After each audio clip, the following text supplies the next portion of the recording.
It's Thursday, December 3rd, 2009, and it's got to be 4:20 somewhere in the world. I'm your host, Radical Russ Belville. Produced and distributed by the National Organization for the Reform of Marijuana Laws in Washington, D.C., this is your NORML Daily Audio Stash, the growing truth about cannabis.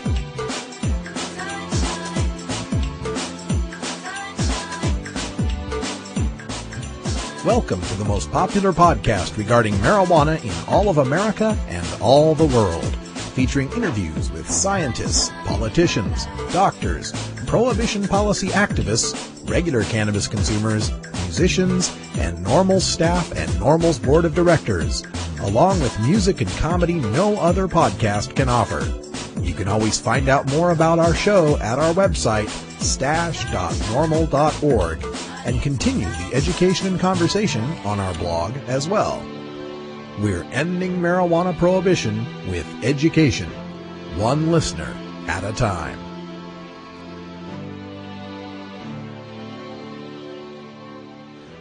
The podcasting and blogging technology for the NORML Daily Audio Stash is provided by Red Aphid Interactive Media. For your professional web design needs, visit redaphid.com.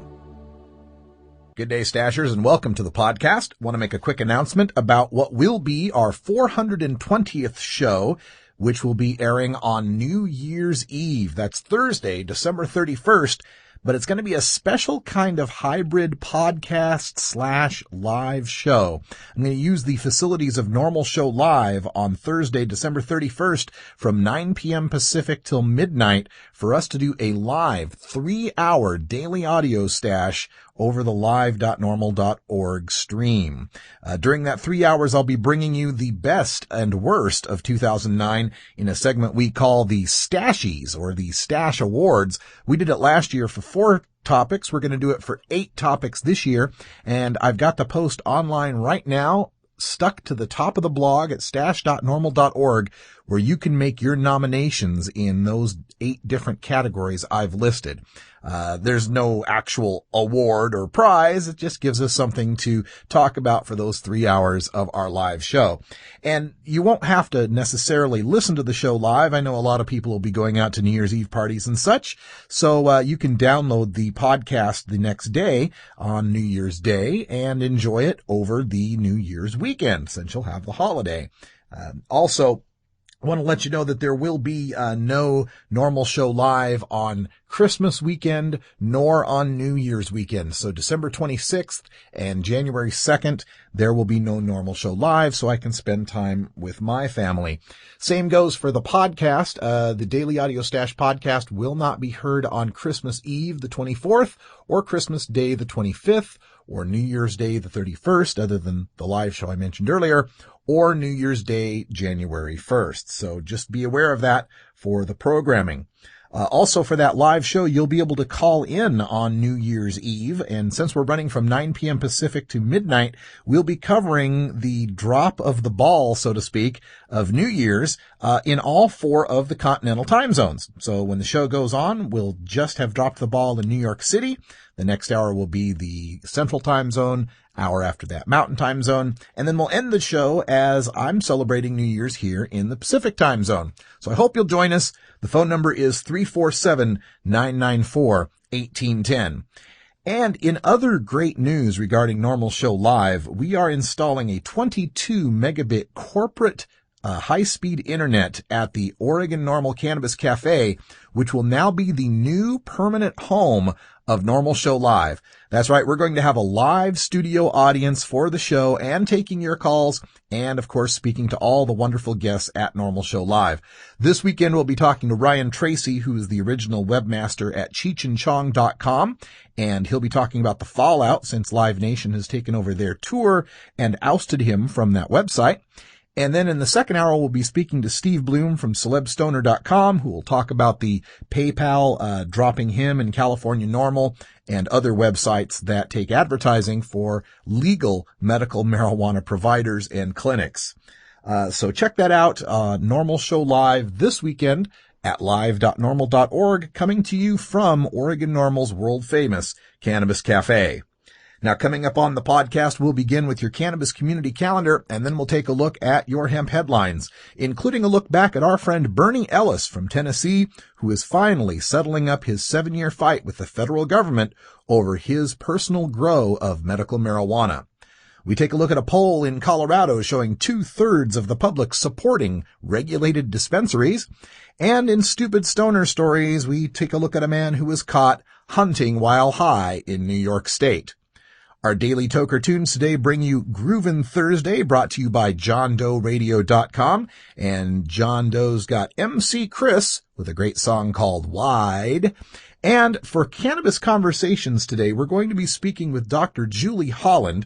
She's the author of the New York Times bestseller Weekends at Bellevue, chronicling her time working at the emergency room for the famous mental health ward there at Bellevue Hospital.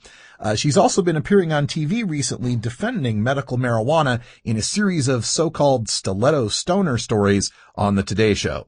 All that and more coming up on your NORML Daily Audio Stash. There were 765,000 marijuana arrests in 2007. That's not for dealers and kingpins, no, that's just for simple possession. Multiply that by the average cost of each arrest, and what have you got? $7.6 billion spent on people just smoking some pot. That's enough money to buy health insurance for every child that needs it. That's enough cash to adopt every stray dog and enough left over to feed it. Mr. Obama, I kinda wrote this song for you. You got my vote for change. Now let's see what you can do.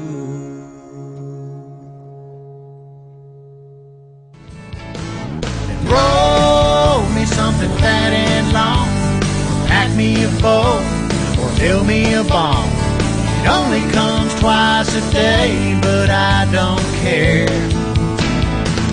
It's 4:20 somewhere. It's time for your Cannabis Community Calendar, available online at normal.org/calendar. To get your events added to the calendar, send me an email with the subject Calendar Request to stash@normal.org. Saturday, December 5th, NORML presents the NORML Key West Legal Seminar in Key West, Florida for Saturday and Sunday. Details available at NORML.org. Continuing legal education credits are available for attorneys in attendance. Again, more details at normal.org. Also on Saturday, Ohio NORML will be having a holiday party at the Club Lafayette in Lodi.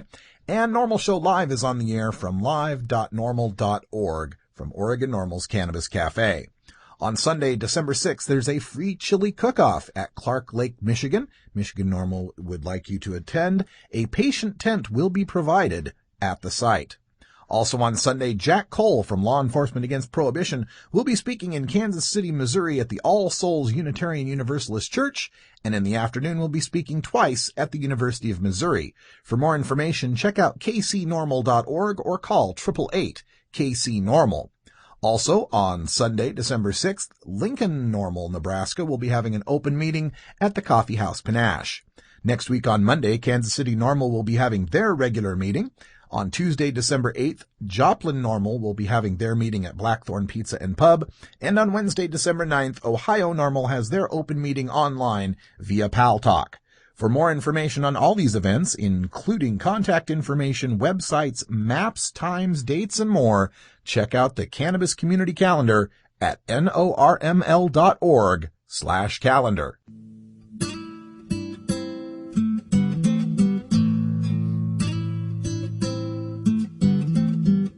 From Washington, D.C., the belly of the anti-marijuana beast. Season's greetings from NORML staff and the board of directors. To you and yours. This is Alan St. Pierre, Executive Director of NORML and the NORML Foundation, and I sincerely hope your holidays are both safe and hemp-filled.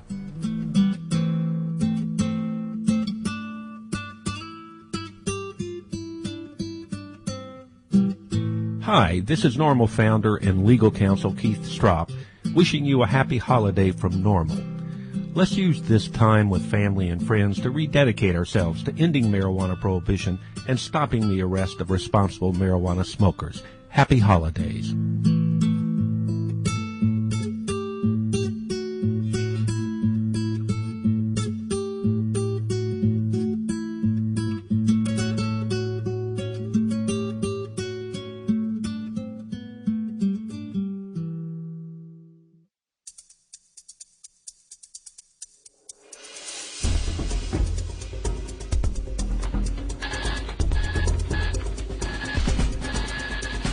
Now it's time to take a look at the latest stories about marijuana from news organizations across America and around the world in our NORML daily audio stash, Hemp Headlines.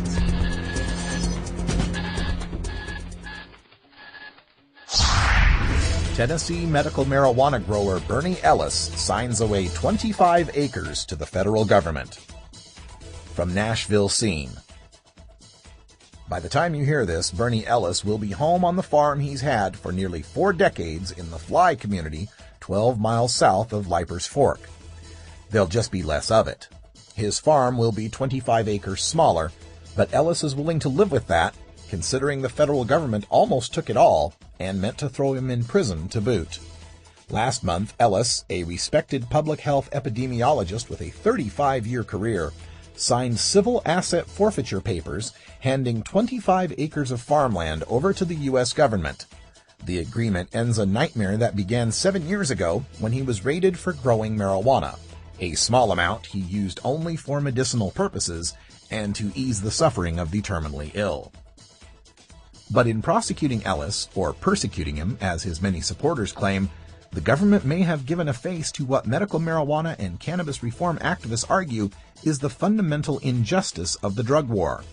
In 2002, drug agents in helicopters and on four-wheelers stormed Ellis's property looking for marijuana plants. To this day, he believes they were tipped off by a local dealer/informant, fuming because Ellis wouldn't sell to him. Ellis readily admitted that he was growing small amounts of cannabis to relieve his degenerative spine and hip condition. What's more, he said, he was sharing it free of charge with AIDS and cancer patients to offset their pain and nausea. Ellis faced a battery of charges. Although he still disputes the amount and weight of what the agents found, he pleaded guilty to manufacturing cannabis plants in late 2003 to preempt more severe action. By 2007, he'd lost his livelihood and gone $70,000 in debt. Worst of all, he faced losing the 187 acres of farmland he'd accumulated since 1973. Quote, "If I were a rapist, the government couldn't take my farm," Ellis told The Scene in 2007. "I grew cannabis and provided it free of charge to sick people, so I run the risk of losing everything I own. That just doesn't compute to me." End quote. It didn't compute to a lot of people. To the embarrassment of federal and state drug officials, Ellis came a cause célèbre. The court eventually sentenced Ellis to 4 years probation, later reduced to 2, a lenient sentence considering he was facing 10 years in prison. During his halfway house stay, Ellis says he learned some valuable truth about the drug war from "my homies." The first thing they told him, he recalls, is that they didn't smoke pot. Not because they didn't prefer its mellow buzz, but because it took too long to pass through the body to beat their mandatory drug tests. So they would find something faster. Quote, "Use meth on Friday, piss clean on Monday," end quote, ran a user's credo. Sadly, the issue has become not just personal for Ellis, but perhaps critical. Last month, as his sojourn in legal limbo was finally coming to an end, Bernie Ellis was diagnosed with cancer. How severe, he doesn't know, but the diagnosis only strengthens his conviction that for the seriously ill, marijuana is neither an indulgence nor a vice, but a quality-of-life necessity. I spoke with Bernie on the June 29th edition of the Daily Audio Stash. While I'm glad his federal troubles are over, I am so saddened by the unnecessary destruction of this man's way of life, and further saddened by the tragedy of his cancer diagnosis. Best of luck and health to you, Bernie. We're working overtime to be sure you have the right to medical marijuana in Tennessee. Colorado. Nearly 2/3 support regulated medical marijuana dispensaries. From Trading Markets. Coloradans for Medical Marijuana Regulation, a coalition of medical marijuana patients and providers supporting responsible regulation of medical marijuana, today released a statewide poll illustrating that Colorado voters overwhelmingly favor regulating state-licensed dispensaries to serve persons who are suffering from debilitating medical conditions. By a margin of 2-1, 64% of voters said they would approve proposals that would establish state-licensed marijuana dispensaries to cultivate and provide marijuana to patients with doctors' recommendations. Just 32% said they would reject it. The telephone survey of 500 Colorado voters who are likely to participate in the 2010 general election was conducted November 6 through 9, 2009, using a statistically valid random sample drawn from a current list of registered voters.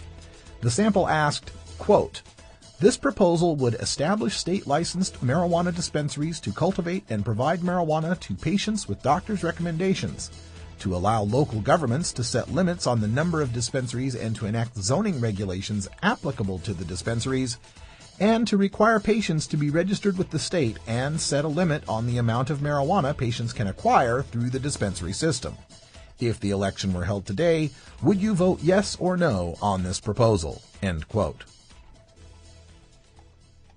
In California and Colorado, the business of dispensaries is booming, and the state and local governments are now scrambling to cope. As it turns out, the dispensaries are popular with the people, and any problems associated with them aren't because they exist, but because they are unregulated. It's long past time for these legislators to accept the fact that the people support medical marijuana, and that means supporting a safe means of access for the people who need medical marijuana. Dispensaries aren't going anywhere, and in this troubling economy, it behooves the state and the private sector to get a handle on one of the few growth industries, pun intended, we have left.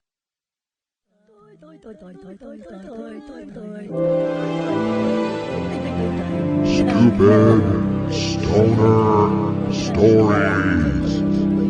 As a public service, NORML reminds you that smoking marijuana will not make one stupid. However, some stupid people do smoke marijuana.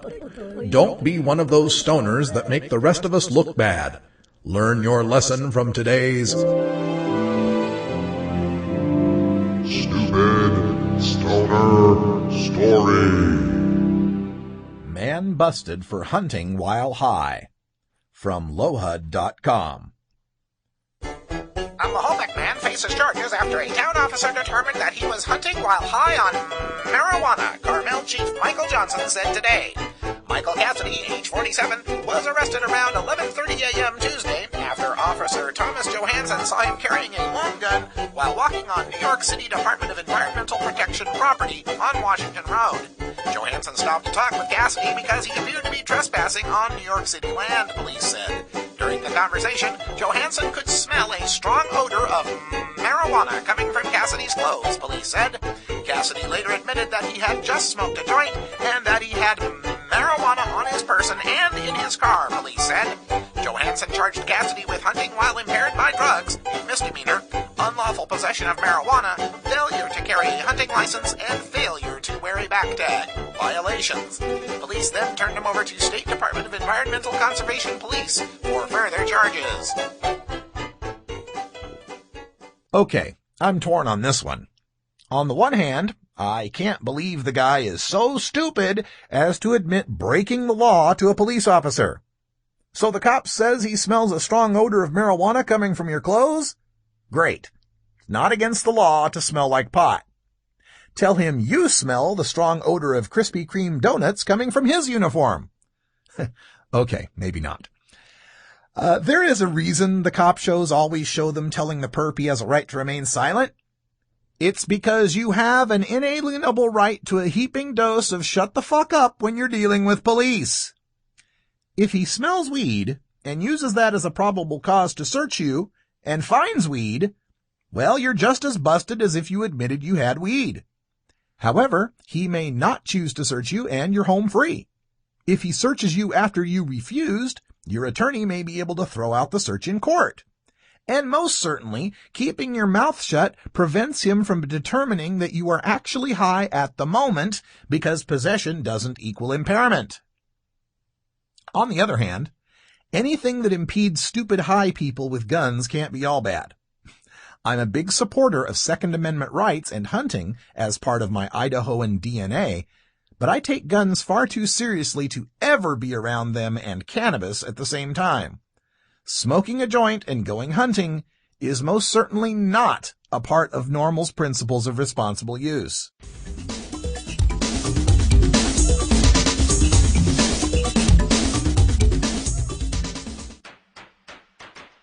Are you or is someone you know a marijuana smoker? Have you or is someone in your family been arrested for a marijuana violation? You need to know the truth about pot. NORML, the National Organization for the Reform of Marijuana Laws, is the most comprehensive source of information regarding marijuana and its effects on health, as well as legal issues. NORML even offers a database of lawyers specializing in cannabis in your area. NORML, the nation's largest and most successful marijuana law reform organization, has spent decades gathering the knowledge and science on everything related to cannabis. NORML is the best resource to find out the truth about marijuana, connect with a lawyer in your area, or help find an end to prohibition.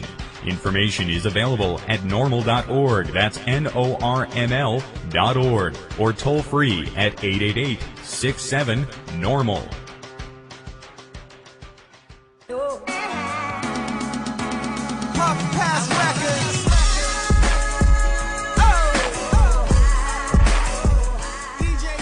It's time for your Daily Toker Tunes, the best in 420-friendly music from all genres that uplifts, entertains, and informs the public.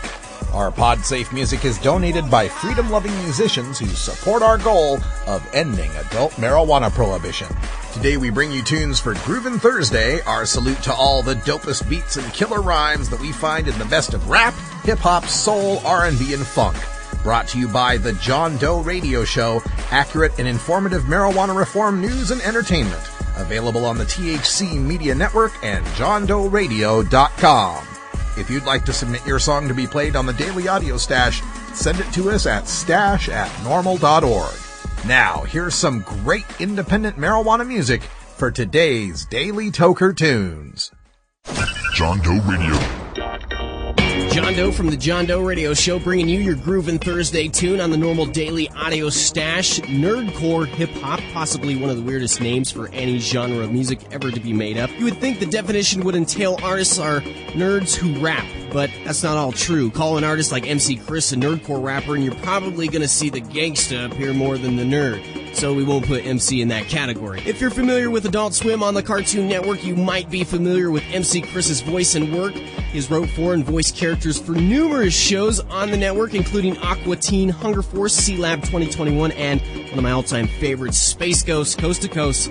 MC Chris has been offered numerous record deals from large and small labels. Most recently, Psychopathic Records, home of ICP, offered MC a spot on the roster, but they've all been denied by the artist as he has chosen to stay independent and has been successful in doing so. And with a song named Weed, it's hard to say MC is not a fan of marijuana, so I'm just not going to say it. MC Chris, one of my favorite artists to play on the John Doe Radio Show, and the more you listen to the catchy tunes and stories, the more I think you're going to dig him.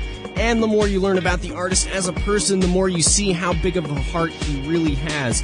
MC Chris's nephew was diagnosed with cystic fibrosis shortly after he was born, and since that moment MC learned of the news, he has been fighting to raise awareness and money to conquer the disease. By Christmas of 2008, MC has raised over $25,000, and his goal is the same by Christmas of this year.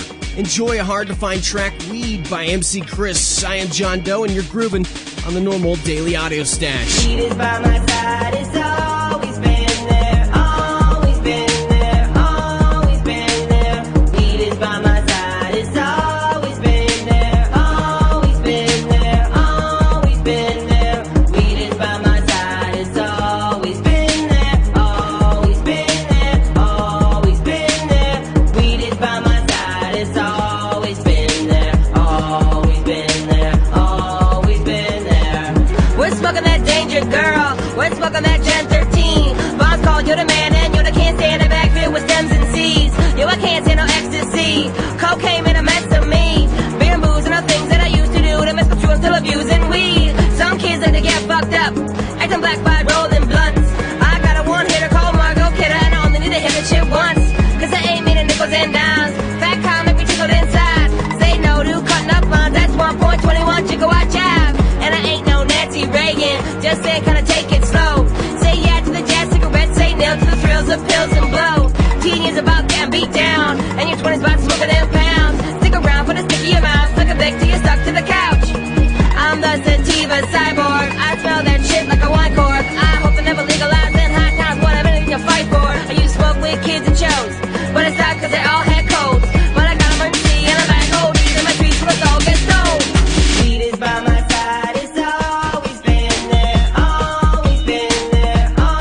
you're a friend of mine. Handshake with a prize inside. These are Batman begins, hallucinogens, these whammies are weaponized. LSD and shrooms, I tried them. Was a time when I wouldn't deny them. All you need's one trip where you lose your shit, kiss goodbye to the sky with diamonds. But I keep coming back like attacking smack, cause the weed's like crack cocaine. But the risk that you take is just getting baked, you're surely gonna see the next day. They say we fund Al-Qaeda, sounds like the government's jealous. Let's get the enemy stone, bring the ninjas home to help Christian zealots. Cause all we need is some weed and a laid back beat, black lights if you stereotype. Couple beanbag chairs and a lack of airs, a marathon of Price is Right. With the 411 for realsies, I'll freeze my Reese's Pieces. It's like every time I pack a pipe, my appetite suddenly increases. You know what a crack of being green leaves my crack to being my dick like gasoline. Just past the trees while I live that crack of dream. But I might have to seize my deep, I might have to take control. Cause I ain't down with a little MC growing up in the cloud of my secondhand smoke. Weed is by my side, it's always been there, always been there, always been there. Weed is by my side, it's always been there, always been there, always been there. Weed is by my side, it's always been there, always been there, always been there. Weed is by my side, it's always been there, always been there, always been there.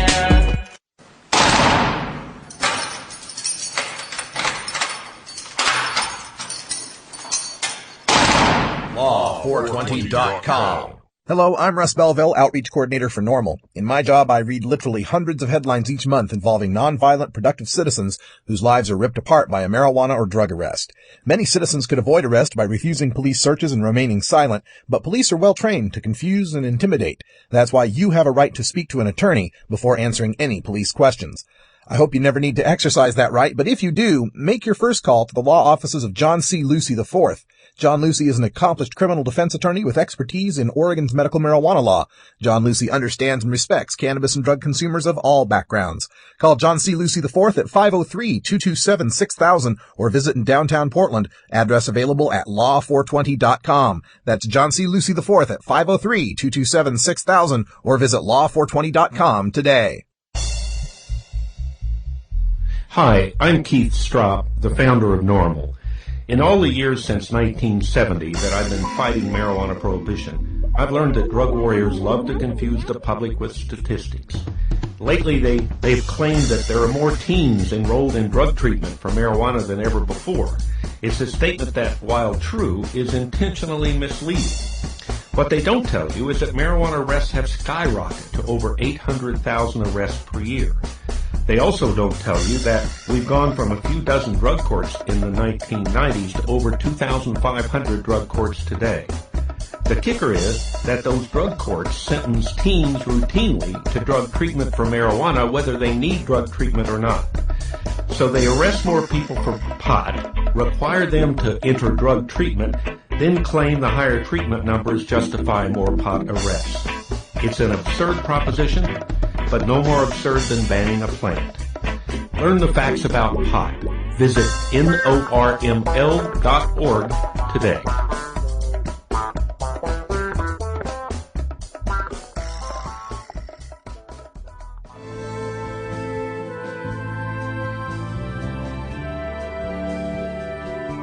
Legalization, decriminalization, lowest law enforcement priority, medical marijuana, ganja sacrament, consumer cannabis, industrial hemp.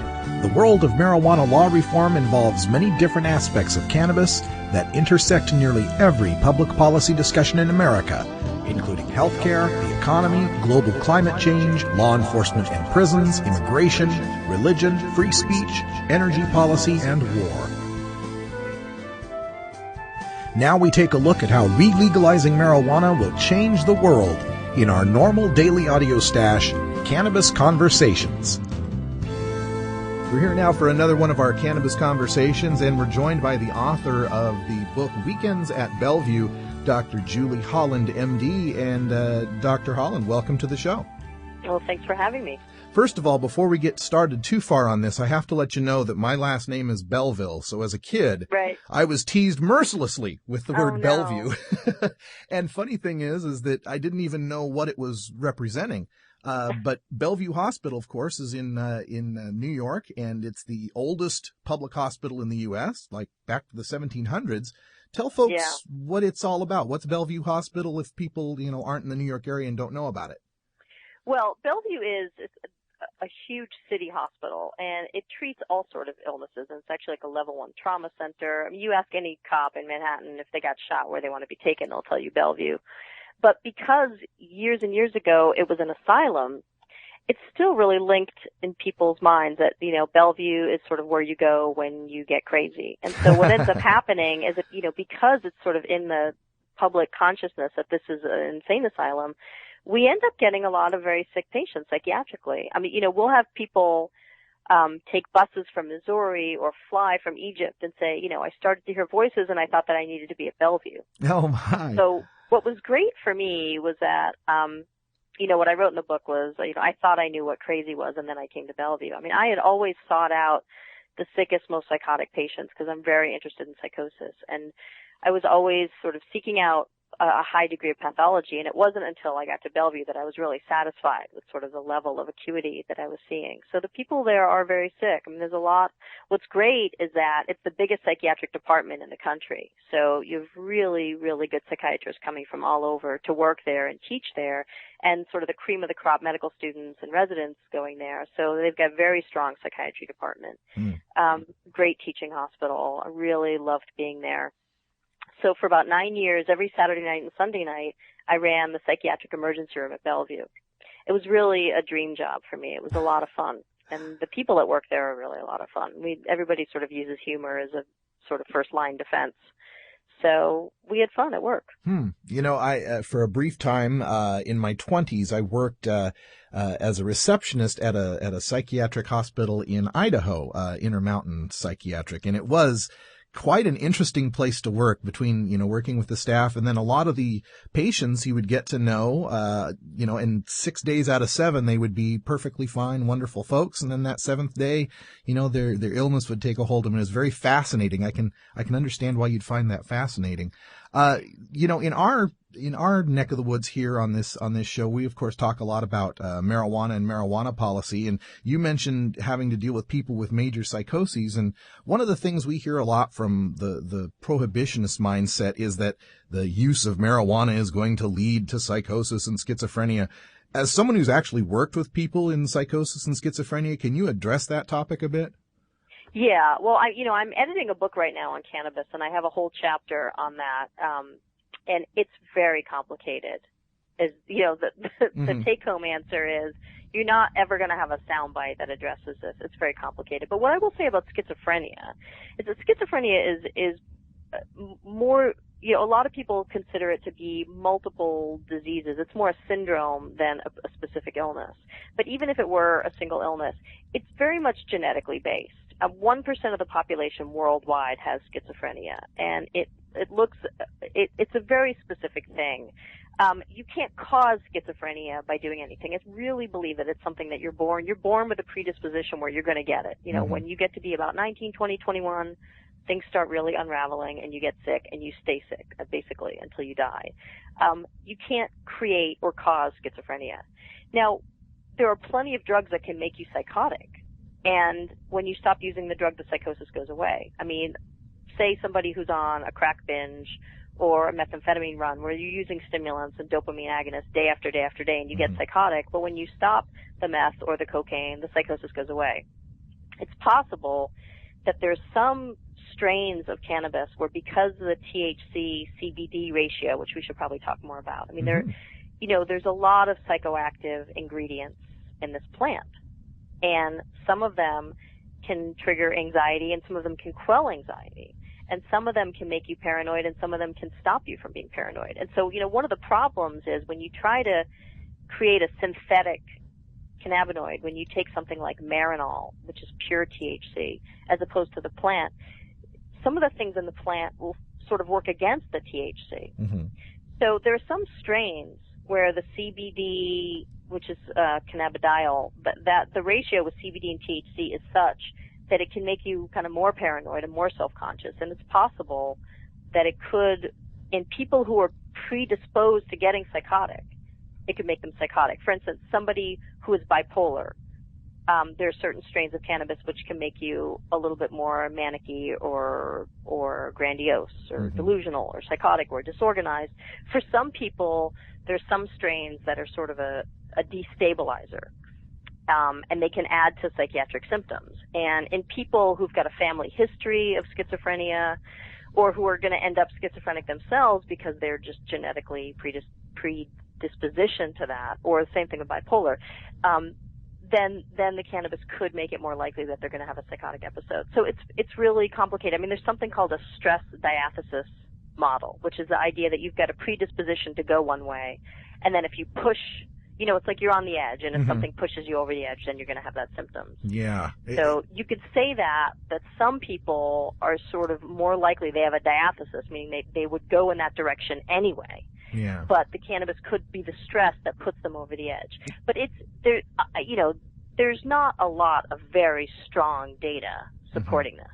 And as I think about that, and we talk about people might have a predisposition, genetic predisposition to this, I worry that we have such an underreporting and underdiagnosis of a lot of mental health disorders that some people may not even know that they have this in their background. Right. But what happens is somebody gets sick and they go to the hospital and then they start looking back and say, well, what caused this? What were you doing? We see this all the time at Bellevue, where somebody will be bipolar, and they're clearly bipolar, and there's just not much of a question as to what their illness is. But, 2 years ago they took LSD, and they've never been the same since then, so, the parents feel like the LSD caused the illness. It's like, no, the genetics caused the illness, but the LSD pushed them over so that now you could see the illness. So people sort of backtrack and try to start to figure out, and this happens a lot, where a lot of people smoke cannabis. Yeah. And some of those people are going to end up with psychiatric symptoms. That doesn't mean that it caused it. Right. So, and you'll see this a lot with like the gateway hypothesis, which is just completely garbage. Somebody who is shooting up heroin, but they started, they smoked pot before they smoked heroin. Well, they also probably smoked cigarettes and drank alcohol before they smoked pot. So, it doesn't mean that just because somebody did something 2 years ago, it caused their situation now. Right. There's correlation. Yeah. I always say that the only thing that marijuana and heroin have in common is they're both illegal. The reason they don't call tequila a gateway drug is because they don't sell cocaine next to it. Yeah. So we have that, and with regard to the schizophrenia and psychoses, I'm no scientist, but I always just kind of applied a little common sense to it. If there were some link between cannabis and psychoses, wouldn't we have seen a whole lot more psychoses in the 1970s? But maybe that explains bell bottoms. Well, it's a very good joke, but it's also very true. Yeah. That you would have seen it would be so much more starkly apparent.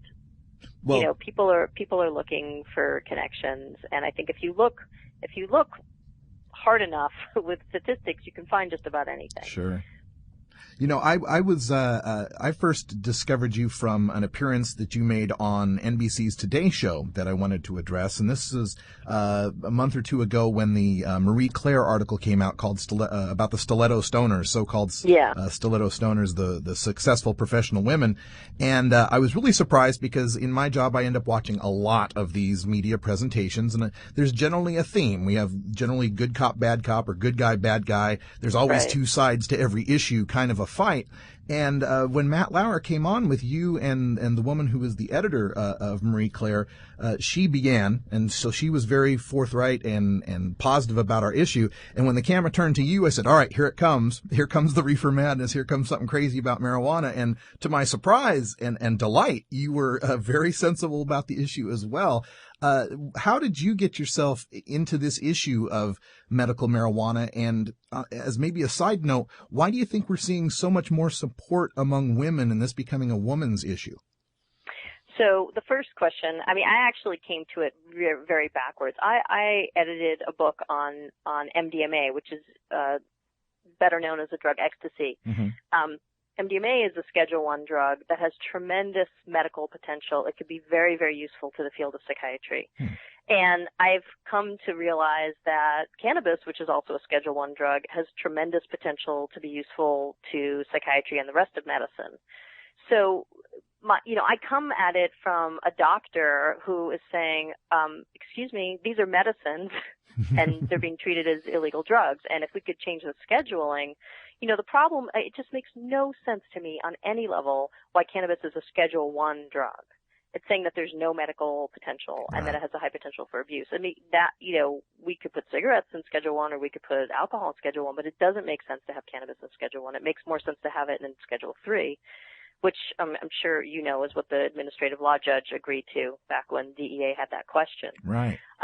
In terms of women and marijuana, it was interesting after Stiletto Stoners, I get so much email from women saying, thank you for telling my story and, thank you for representing me, way to represent. There's a lot of pot-smoking women out there. And, I was on the Today Show again a second time talking about marijuana moms, this idea that, mothers could actually use cannabis. But a lot of women don't like alcohol, don't like the way it feels. Their bodies don't metabolize alcohol very well. They don't appreciate the calories involved. They don't like being hungover. They perhaps know that it's toxic to the brain and the liver. I mean, alcohol is not such a great drug.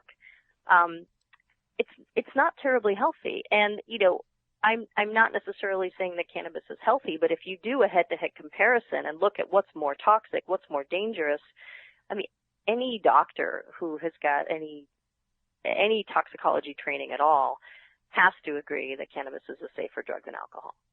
Definitely. So, I think I'm a psychiatrist, and if there's one thing I know, it's that people want to alter their consciousness. Everyday waking consciousness is not where people want to sit 24/7. It's natural to want to alter your consciousness, and it's natural. Every culture, and many different species besides humans look for ways to alter ourselves. So this is sort of a normal human thing. And, because of our drug laws, everybody thinks it's perfectly normal and okay to use alcohol. But from a medical perspective, it's not necessarily the best way to go. So I think that maybe some women are figuring this out. Yeah, it looks like it. I mean, we look at the Gallup poll from 2005 and then the Gallup poll from 2009, and while support among men rose by about a percentage point, support among women raised like a whole 10 to 12 points, depending on the margin of error. So there seems to be some sort of revolution going on, and maybe just women have had enough, and they're finally, had enough and just going to say something about it. It's a great thing. Well, I'm certainly hoping that some sort of a tipping point happens eventually. And I do think that the recession is really helpful because it's getting people to talk about taxing, which makes a lot of sense. I guess as a mother and as a physician, I know that if you can regulate something and take it out, right now it's all underground and black market and drug cartels. That doesn't make any sense at all. I mean, if it's regulated, then people will have more control of it, not less. People are so afraid of the cat being out of the bag and things getting out of control, but it's out of control now because it's all underground. So it really, to me, it's safer. It's certainly in terms of, dealers don't card.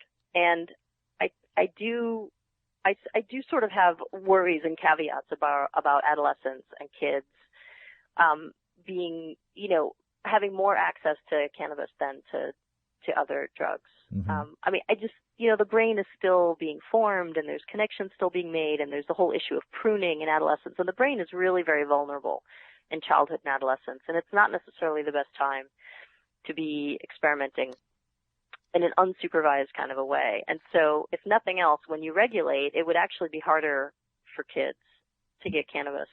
Yeah, we see that in survey after survey. I always respond, they say we don't want to make it easier for the kids to get marijuana. And I say the surveys show get much easier. Yeah, 85% of them can find it in their high school right now. So, with regard to mental health, I imagine that a lot of people out there that are using the various illicit substances, marijuana included, are doing so as a way of self-medicating for the fact that they don't have the kind of health care coverage that allows for mental health treatment. Do you see legalization of marijuana or regulation of marijuana as a way to start addressing that, maybe turning some of the revenues toward better health care treatment, maybe mental health treatment? Well, I guess it depends what happens. If it turns out that it's really just medical marijuana as opposed to legalization, then people are going to have to go to a doctor to get, their recommendations. And so then they really can be screened for other psychiatric problems and depression and anxiety and, panic attacks, all sorts of things. Mm-hmm. There aren't a lot of psychiatrists in the middle of the country. We're mostly at the edges. Right. We're mostly on, like New York and LA and San Francisco, and it's really hard to find a good psychiatrist or a good psychopharmacologist in the middle of the country. Sure. So I don't know how that would necessarily change. But I'm certainly, in general, drugs are a public health issue. They should not be a criminal justice issue. It doesn't make any sense to take something as natural as altering yourself and make it a crime. And I certainly don't understand. Addiction is a health issue. It's a disease. It's a syndrome of symptoms that need to be treated by a doctor, a psychiatrist, a therapist. It doesn't make any sense to take somebody who is an addict and make them a criminal. Well, and on the other hand, I really hate the idea of somebody plea bargaining and going into treatment as an addict, to get out of going to jail. And that doesn't make any sense either. I don't really like this idea of coerced treatment. But I do think that drug use and alcohol use is a public health issue. Well first put. and foremost. Yeah, well put, definitely. Now, before we let you go, Dr. Julie Holland is the author of Weekends at Bellevue. Tell folks how they can get a hold of that book and give us a little preview of your upcoming cannabis book. Well, Weekends at Bellevue is, available pretty much in any bookstore online. Or you can go to weekendsatbellevue.com and there's a link there, I think, to Amazon. But it's everywhere. I made it to number 34 on the New York Times bestseller list, which I was very excited about. That's wonderful. The book that I'm editing now is tentatively titled The Pot Book, a comprehensive look at the risks and benefits of cannabis. And it's sort of a companion piece to the book I did on MDMA, which is called Ecstasy, The Complete Guide, a comprehensive look at the risks and benefits of MDMA. So it's looking at it as a recreational drug and the issues of drug policy and public health, and it's also looking at it as a medicine, and there's chapters and sections on using medical marijuana. So it's something that I'm editing with multiple other contributors, which is just like the Ecstasy book I did, where I've got sort of experts from around the world weighing in. And then I'm writing intros and a couple of chapters myself. So it's a nonprofit book. All proceeds will go toward funding clinical medical marijuana research, just like the Ecstasy book was a nonprofit book also. Well, excellent. But Weekends at Bellevue is a profit book, so feel free to buy it. Mama needs a new pair of shoes. That's right. So. Oh, well, thank you so much, Dr. Julie Holland. We appreciate you for being here, and we look forward to seeing you on your next television appearances. You're doing a great job. We appreciate it. Yeah, it's funny. It's funny how the Today Show really keeps doing these cannabis pieces. I'm Yeah. not sure what's going on with them. Well, the only happens sector of business that seems to be having growth right now is the cannabis business, or reporting on it. Yeah, exactly. All right. Thanks for talking. Thank you so much. Okay. Thank you for downloading the NORML Daily Audio Stash, the growing truth about cannabis. We are produced by the National Organization for the Reform of Marijuana Laws in Washington, D.C. Our executive producer is Alan St. Pierre. Our deputy director is Paul Armentano. Our webmaster is Brian Judy. And web production is provided by Red Aphid Interactive Media. As always, you can catch up on the latest information about marijuana at www.norml.org. And you can interact and download from our Audio Stash blog at stash.norml.org.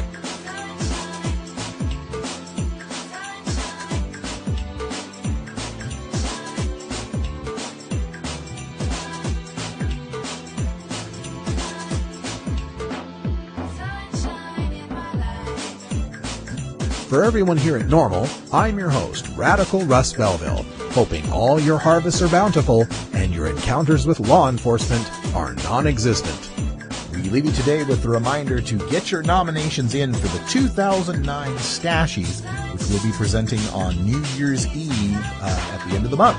So just go to stash.norml.org. The Stashie nomination post is pinned to the top of the blog.